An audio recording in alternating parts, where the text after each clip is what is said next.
Hello and welcome. So this will be our 14th series for daily practice problem. So far we have done 13th video on daily practice problem for the prelims examination CGPDTM और हम लोग basically reasoning और aptitude focus किए हुए इस पे. तो you can go through those 13th videos that has been already covered. So let's start with today's session. So first question आपके सामने है. Consider the sequence given below. So ये आप फॉर्मेट देखें तो एक तरह से डेट का दिया हुआ है. What is the next term of the series. So what will be the next term. So अगर आप ये कब का है तो यानी 12वां महीना और 1995 का है और 4 तारीख हो रहा है. ये एक डेट नेक्स्ट है, नेक्स्ट मंथ का. डैट मीन्स कि आप न्यू ईयर में 96 में चले जाइएगा एंड द फर्स्ट जनवरी. तो अगर तो if you see the gap, मतलब डेज का गैप जो होगा वो यहाँ से यहाँ 28 डेज का होगा. सेम वे यहाँ से यहाँ 28 डेज का होगा, यहाँ से यहाँ 28 डेज का. तो यहाँ से अगर आप 28 डेज जोड़िएगा तो आपका करेक्ट आंसर ये आएगा 25/3/1996. ओके, सो क्वेश्चन नंबर 2 क्या बोल रहा है ना कि 12 equal squares are placed to fit in a rectangle of diagonal 5 centimetre. Okay, there are 3 rows containing 4 square each. No gaps are left between adjacent square. What is the area of each square? So जो भी rectangle बन रहा है वो square के fill करने से ही बन रहा है. तो मान लीजिए जो स्मॉल वाला स्क्वायर है आपका वो a/a का है. Then how you are getting the rectangle by placing 3 4 to the width and 3 to the length. So ये आपका इसी से स्क्वायर टोटल बन रहा है ये चीज़. ठीक, अगर हर एक a/a का है तो ये कितना का होगा 4a का होगा. ये कितना का होगा 3a का होगा. और अगर आपका रेक्टेंगल का ये दिया हुआ कितना 5, तो पाइथागोरस यानी कि 9a square plus 16a square is equals to 25 यानी कि a square is equals to 1. तो यही पूछा है ना कि what is the area of each square. तो एरिया कितना हो जाएगा a square is equals to 1 यहाँ पे आया. तो इसका करेक्ट आंसर क्या हो जाएगा 1 सेंटीमीटर. नेक्स्ट क्वेश्चन की ओर मूव करते हैं. Okay, so this is the question number 3.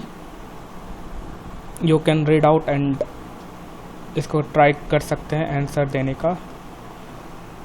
Question क्या बोल रहा है ना कि consider the following graph.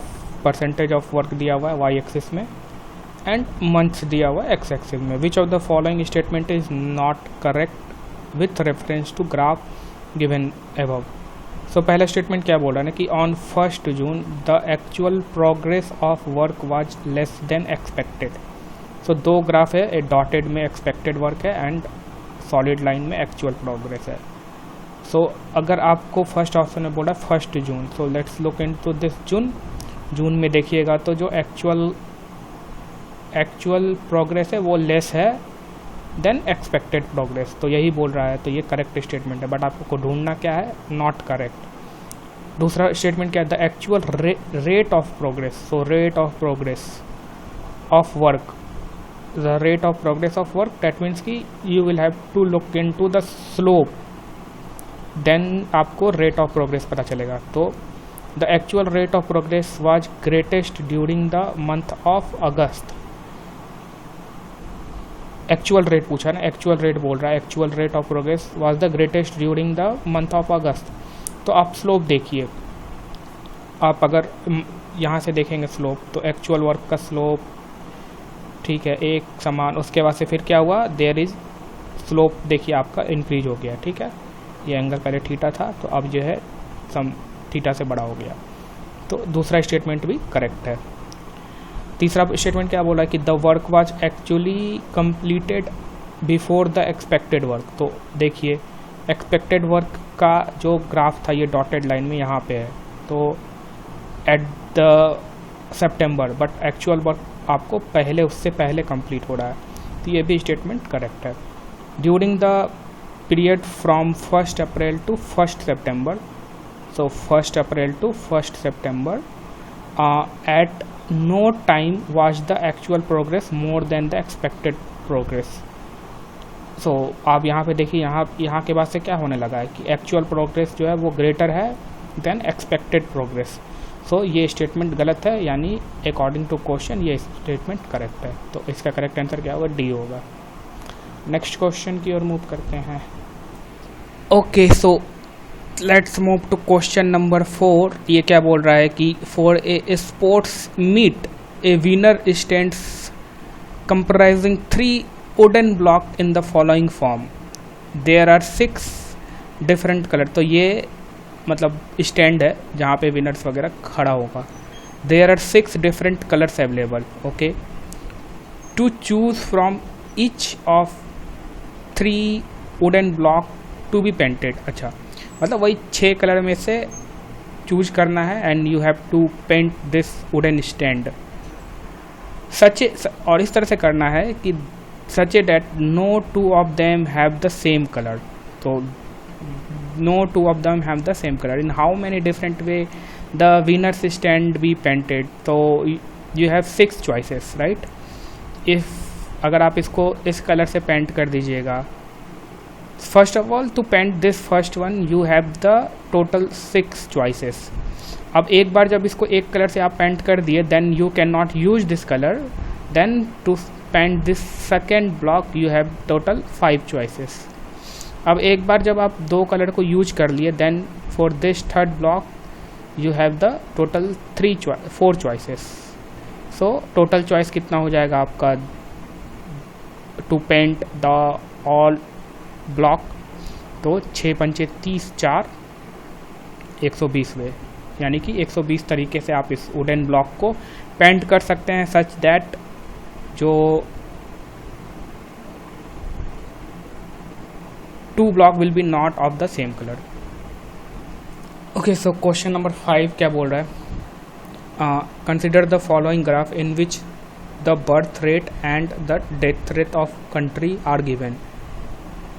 So birth rate का दिया हुआ है एंड डेथ रेट का दिया हुआ है. सो क्वेश्चन क्या बोल रहा है कि looking at the graph it can be inferred that from 1990 to 2010 population growth rate has increased.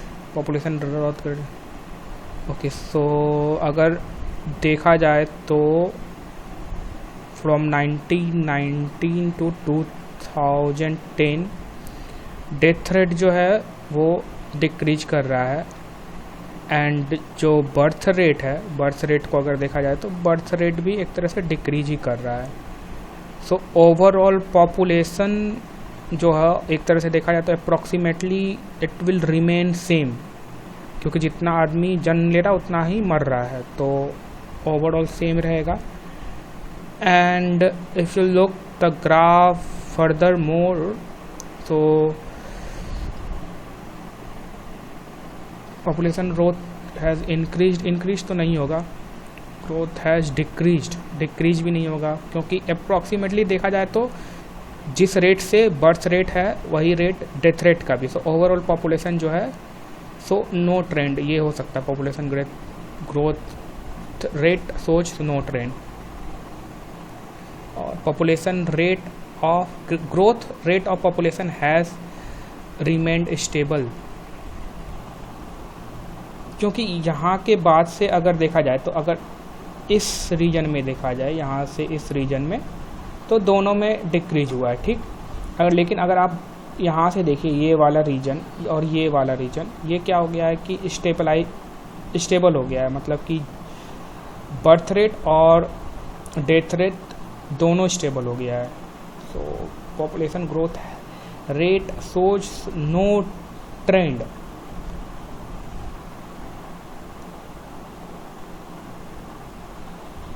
Remain stable तो नहीं है, क्योंकि अगर इन दोनों सेक्शन में हम कंपैरिजन करें तो that section is different from this section, right, क्योंकि यहाँ पे तो कम्प्लीटली स्टेबलाइज कर गया है. तो ओवरऑल यही बोल सकते हैं कि population growth has shows no trend.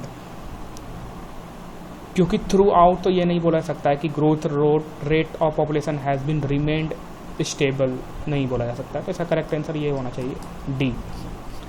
Next question की ओर मूव करते हैं। ये क्वेश्चन नंबर 6 क्या बोल रहा है ना कि the average hourly earning per year E of the workers in the firm are represented in figure A and B as follows. So figure A and B दिया हुआ है। So from the figure it is observe that.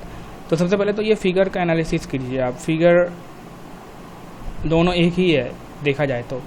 यहाँ पे क्या किया है, simply आपको 20 से स्टार्ट किया है, ठीक है। और यहाँ पे क्या किया है, जो आपका ओरिजिन लिया है रेफरेंस, वो 0 से स्टार्ट किया है।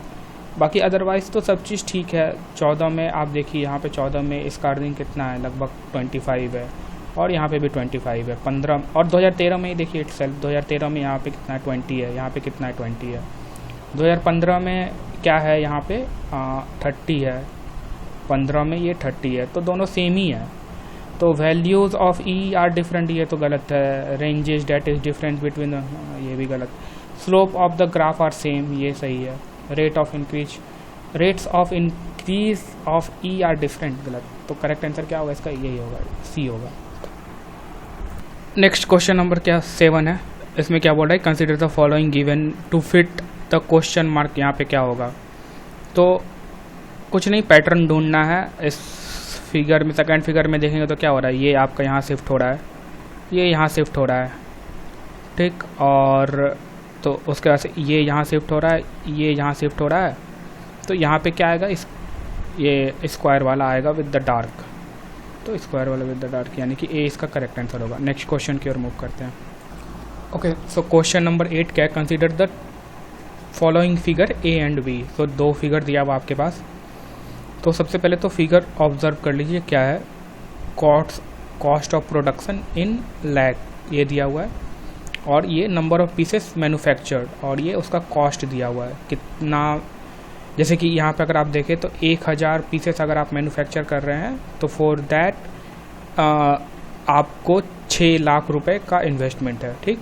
तो उसी तरह से 2000 का कितना है, तो ये दिया हुआ है। नेक्स्ट क्या है कि सेकेंड फिगर में क्या बोला कि सेलिंग प्राइस ऑफ पीसेस, ये क्या है, सेलिंग प्राइस है जो मैन्युफैक्चर किया आप उसका सेलिंग प्राइस। और ये नंबर ऑफ पीसेस, और यहाँ पे क्या लिखे, एक चीज़ और ध्यान यहाँ देना पड़ेगा कि ये सेलिंग प्राइसेस पर पीस, एक पीस का दिया हुआ है यहाँ पे, ठीक। और यहाँ पे जो क्या दिया हुआ है एक्स एक्सिस में, number of pieces sold. So अगर आपने 1000 पीसेस सोल्ड किया है, then you have the selling price 400 for 1 piece. तो 1000 के लिए कितना हो जाएगा, तो 400 इंटू 1000। तो ये चीज़ यहाँ पे पर पीस दिया हुआ, ये चीज़ ध्यान रखना है ना। अब क्वेश्चन क्या बोल रहा है, the manufacturing cost and projected sales for a product are shown in above, ठीक है। What is the minimum number of pieces that should be manufactured to avoid a loss. तो मिनिमम नंबर ऑफ आपको pieces बनाना है जिससे कि आपको कोई भी लॉस ना हो। तो अगर आप ग्राफ में देखें तो अगर आप 1000 पीस अगर यहाँ बनाते हैं, then you have to spend 6 lakh rupees. अगर आप यहाँ 2000 बनाते हैं, then you have to spend 7 lakh rupees. Same way अगर आप सेलिंग प्राइस वाले ग्राफ में देखें, अगर आप 1000 बनाते हैं, दैट मीन्स यू 1000 का सेल जो है आपको कितने में करेंगे, तो 4 लाख में करेंगे, क्योंकि यहाँ पर पीस का 400 दिया हुआ, यानी कि 1000 का 4 लाख हो जाएगा। नाउ अगर 2000 सेल, अगर आप 2000 पीसेस सेल कर रहे हैं, तो 2000 सेल के लिए आपको देखिए यहाँ पे, यानी कि पर पीस का 350, यानी 2000 इंटू 350, इतना में सेल करिएगा आप 2000 पीस, यानी कि ये कितना हो गया, 35 दूना 70, यानी कि 7 लाख। तो अगर आप 2000 यहाँ देखिए, यहाँ पे क्या था कि 2000 आपको मैन्युफैक्चरिंग कॉस्ट कितना लग रहा है, 7 लाख। और यहाँ पे उसी चीज़ को 2000 पीसेस को अगर आप सोल्ड कर रहे हैं तो यहाँ पे भी 7 लाख मिल रहा है। तो डैट मीन्स कि अगर हम 2000 पीसेस बना रहे हैं according to this graph, I will not fall into any kind of loss. So इसका करेक्ट आंसर क्या हो जाएगा इसके केस में, 2000। ओके, नेक्स्ट क्वेश्चन क्या बोल रहा है कि ए lift has the capacity of 18 adults for 30 children. How many children can board the lift with 12 adults? So a lift has the capacity of 18 adults or 30 children. So मतलब कि या नहीं तो उस लिफ्ट में 18 adults जा सकता है या नहीं तो उस लिफ्ट में 30 children जा सकता है. मतलब ये दोनों एक तरह से वेट में इक्विवेलेंट है. ठीक, अब बोल रहा है कि how many childrens can be board the lift with 12 adult. अगर हम 12 एडल्ट को लेते हैं तो उसके साथ कितना चिल्ड्रन जा सकता है, ये क्वेश्चन है. तो अगर 18 एडल्ट जो है वो किसके बराबर है, 30 चिल्ड्रंस के बराबर है, तो 12 एडल्ट जो है वो कितना के बराबर हो जाएगा, तो 30 डिवाइडेड बाई 18 इंटू 12, तो ये हो जाएगा आपका 20 चिल्ड्रंस का. मतलब कि 20 अडल्ट मतलब हम कितना कंसिडर कर रहे हैं, that is equivalent to 20 childrens. So how many we can, कहाँ कितना हम ले जा सकते हैं, तो 30 चिल्ड्रंस को ले जा सकते हैं. तो स्टिल अभी भी मेरे पास 10 चिल्ड्रंस का सीट बाकी है. तो 12 अडल्ट मतलब 30 हो गया, दैट मीन्स कि और 10 चिल्ड्रन को हम ले जा सकते हैं. तो how many children can be, तो इसका करेक्ट आंसर कितना हो जाएगा, 10 हो जाएगा. नेक्स्ट क्वेश्चन की ओर मूव करते हैं. Okay, so this is the question number 10. Question number 10 क्या बोल रहा है कि a person bought a refrigerator with rupees इतना and with 12.5 interest compound yearly. At the first year he paid इतना and at the end of second year he pays this much of amount. How much will he have to pay at the end of 3 year to clear the debt? तो हर year जैसे कि overall क्या है ना कि आपको पहले इसका आंसर मुझे आप बताइए कमेंट करके इसका आंसर कितना आ रहा है. ठीक है, तो calculate and comment your answer. Okay, so question number 11 क्या है, Lakshmi, her brother, her daughter and her son are badminton players. A game of doubles is about to begin. Lakshmi's brother is directly across the net from his daughter. Okay, so अगर ये net है, so Lakshmi